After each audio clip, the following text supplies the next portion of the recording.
Hello guys, my name is Michael Park, and today we will discuss about definition of sustainability. This is how I define sustainability. It is an ability of system that maintain homeostasis, but at the same time they keep risks from turning into danger. And there are three risks: social risk, economic risk, and environmental risk. So there are two functions: maintain homeostasis. At the same time, we have to keep risks that turn into danger.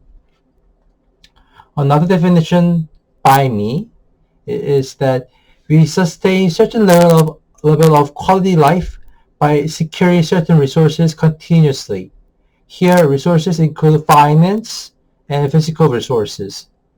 Sustainable livelihood means that there are five main needs are met: health, water, food, energy, heating and air conditioning, and housing. So in order to satisfy people's needs, government utilize continuous cash transfer, public pension, health care, and direct or indirect subsidies. So these are the definitions of sustainability. Yes. And we'll see in the next chapter. Bye.